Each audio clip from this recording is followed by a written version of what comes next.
What's up? Welcome into your Daily Buckeye Blitz for a Friday, November 10th, 2023, 11/10/2023.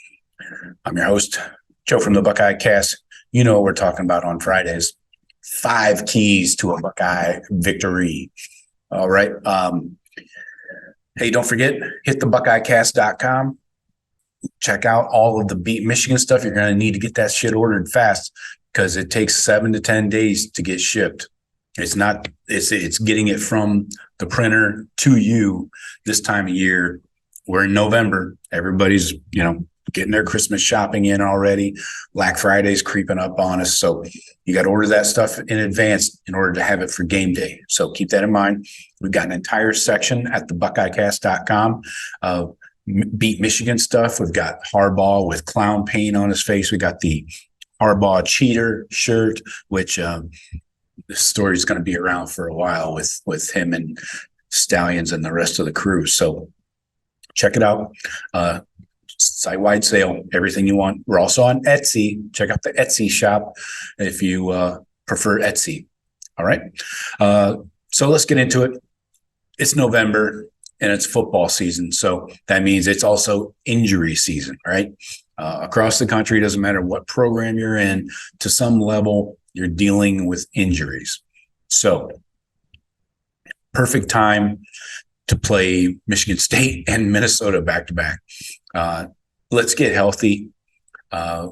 Came out a little banged up against Rutgers in the last few games, actually. Penn State, even Notre Dame, we came out a little banged up, maybe more than we expected, but we're going to have to deal with injuries, all right? Let's work to get these guys healthy over the next few weeks. So starting off, key to a Buckeye victory, number 1, perfect Kyle. I usually start with the quarterback with my keys because he is the most important player on the field in any football game. Perfect Kyle is what I want. No mental mistakes. 0 mental mistakes. No picks, no intentional grounding penalties, no delay of game penalties. It is okay to throw the ball away. It rhymes, so it's easy to remember. Repeat this to yourself, Kyle. It's okay to throw the ball away. Just make sure there's a receiver in the vicinity. All right. So I would love to see a 300-yard passing day, 3 TDs, 0 picks. That's my goal this week. It should be attainable. This Michigan State team is going through a hell of a year. Feel bad for them.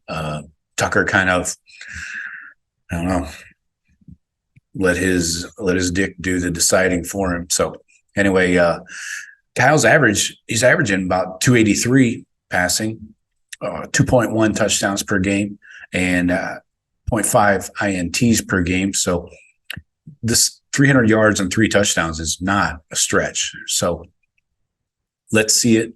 Perfect Kyle. I'm not saying you can't have any incompletions. Like I said, it's okay to throw the ball away.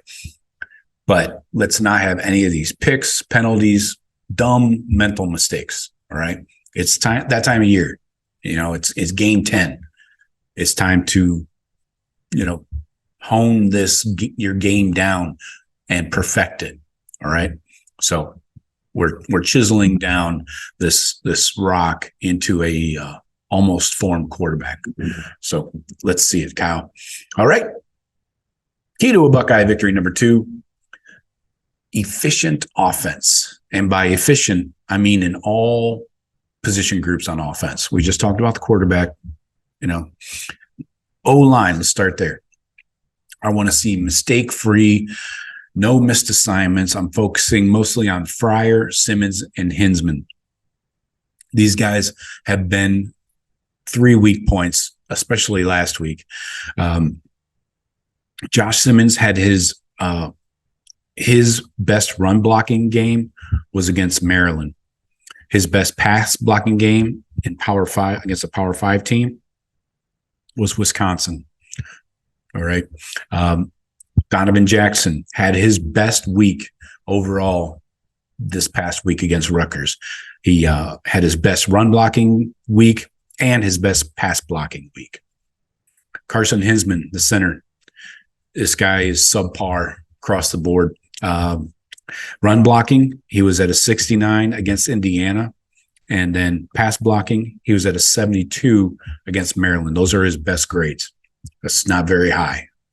If 60 is average, you're not killing it. Against Rutgers, he was down in the dumps in pass blocking. Matthew Jones had his best run blocking day against Maryland, but he also had his worst pass blocking day against Maryland. His best pass blocking day against a Power 5 team was against Penn State. And then Josh Fryer, his best run blocking game was against Purdue. And then his best pass blocking day was against Indiana. So again, those were weeks and weeks and weeks ago. All right. Let's see mistake-free, no pressures. I want to see zero pressures. We have not had a single game where the O-line has not given up a pressure. We have not had a game yet with zero pressures on Kyle. Come on, guys. Seriously. And that includes Youngstown State and Kentucky, Western Kentucky. So zero pressures. I want zero pressures. Running game, I want Trey, maybe 20 carries max. Let's save some wear and tear on Trey. We're going to need him big time in a few weeks. Chipper, let's go 10 to 15 carries there. Let's see Trey and Chip combined for maybe a 6.0 yards per carry average on season. As a team, we're averaging 4.0. So let's get that up to 6.0 and divvy up those carries for both of them. Remember, Mayan's out. Evan still knocking the rust off, not ready. And then Dallin has 2 more games he can play in before they have to burn his red shirt. They don't want to do that. So got to save him as long as you can. You should not need a Dallin Hayden against Michigan State or Minnesota, honestly. All right. Wide receivers, let's go 0 drops. Just like the O-line, we said 0 pressures on Kyle, 0 mistakes. Let's go 0 drops for the wide receivers. 1 time, 1 week, please. Emeka is going to continue to get back in game shape, knock off the rust there. And you got Marv doing Marv things. But let's have Fleming, 0 drops.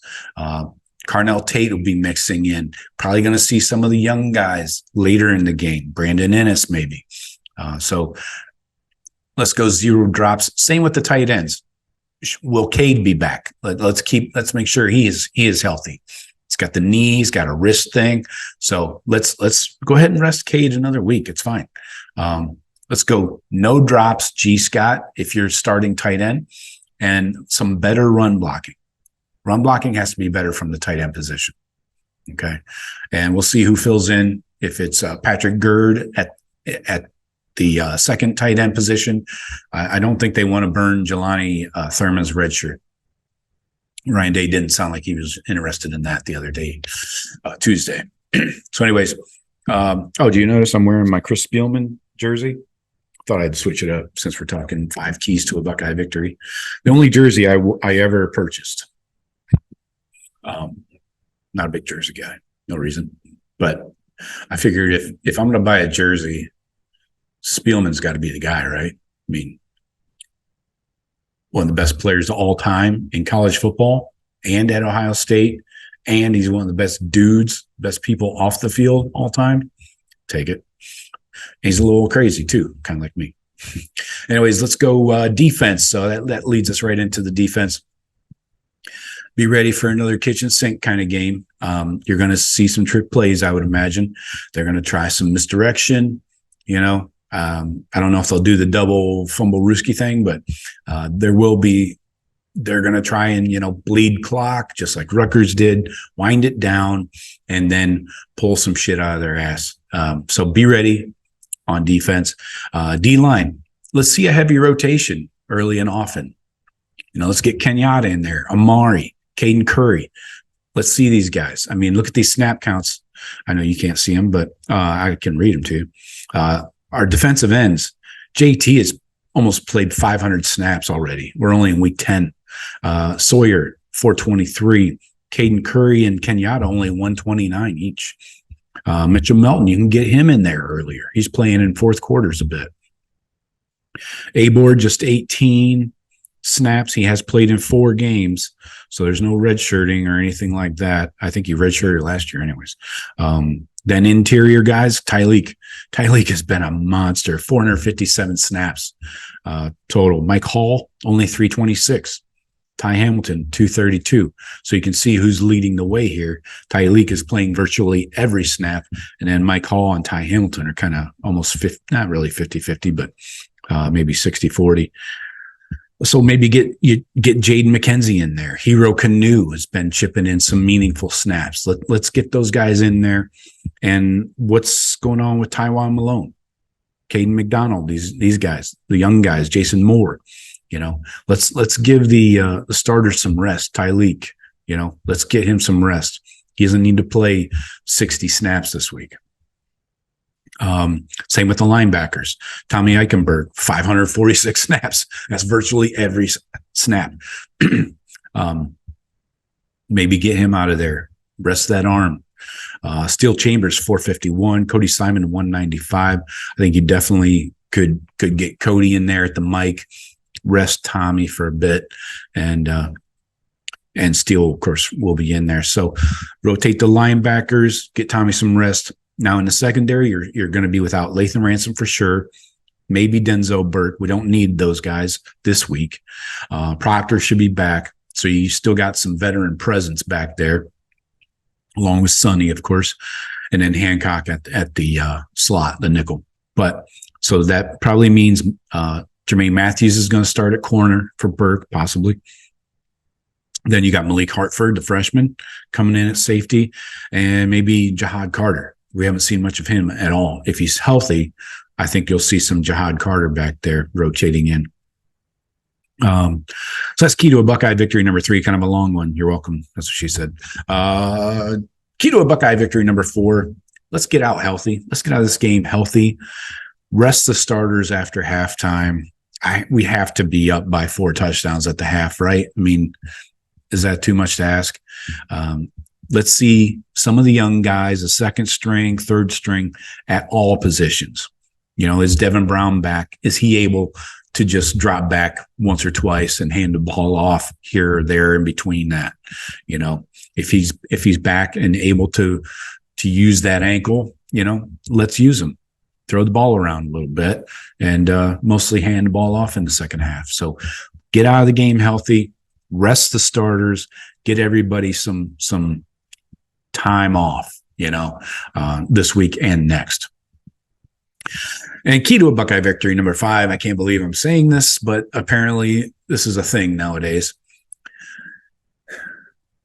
Can we have 1 week with no special teams blunders? Special teams are like referees. We shouldn't have to know your name. We shouldn't see you. You should be like wallpaper, This should never be on my list. So I want perfect snaps, perfect holds, perfect punts, perfect kicks, field goals, extra points, whatever it might be. I want perfection.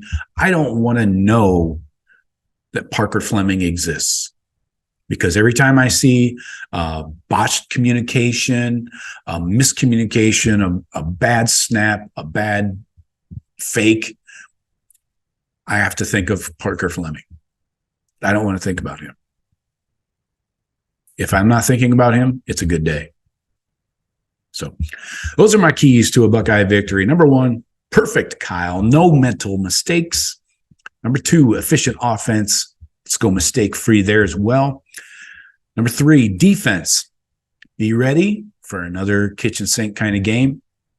And let's rotate at all positions, especially O-line or D-line and linebackers. Key to a victory number 4, get out healthy. Let's rest guys. And key to a victory number 5, don't make me think of Parker Fleming. All right, hit me in the comments, email me, whatever. Get in touch and let me know what you guys think, all right? Enjoy the game. We'll talk to you later. Go Bucks.